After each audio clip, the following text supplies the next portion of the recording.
Book 191. Good morning, good morning. Welcome back to Morning Motivation with Matthew Daniels, and today I'm going to tell you guys about the Bantu expansion and the conquest of West Africa. That's right, the Bantu expansion and the conquest of West Africa. But what is Matthew Daniels talking about?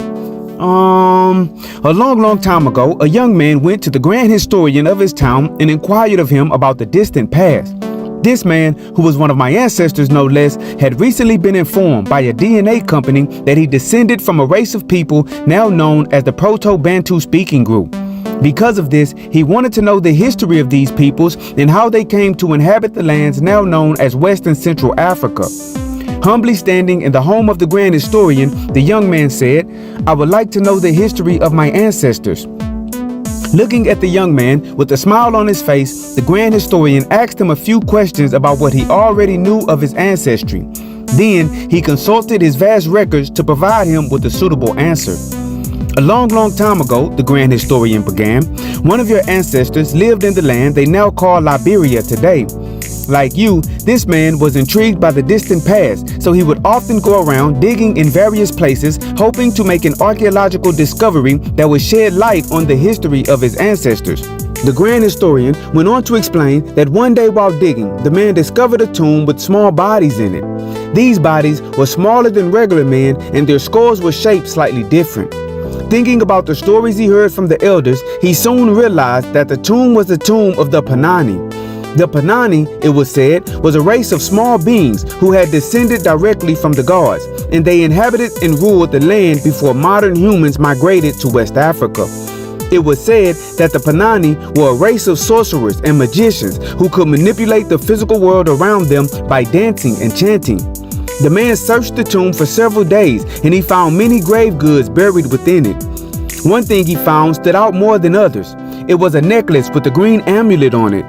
When the man placed the necklace around his neck, the amulet began to glow, and he could feel a strange energy surge through his body.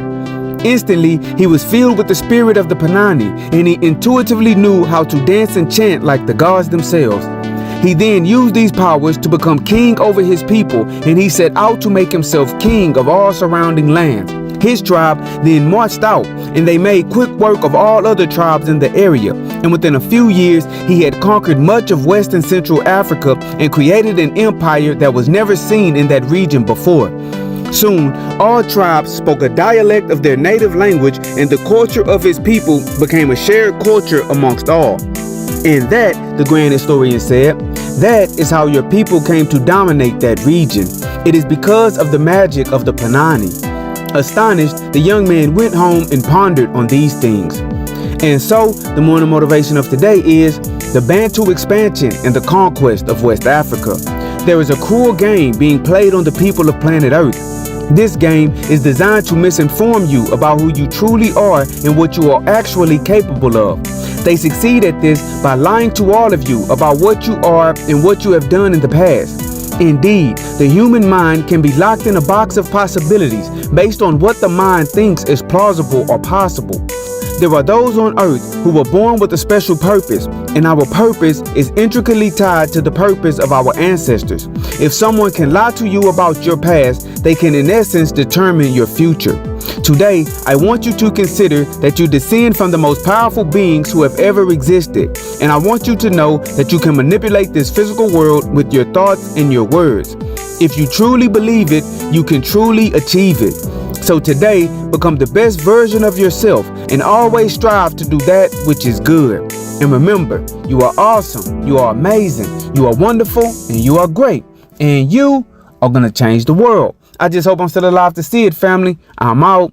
Good morning.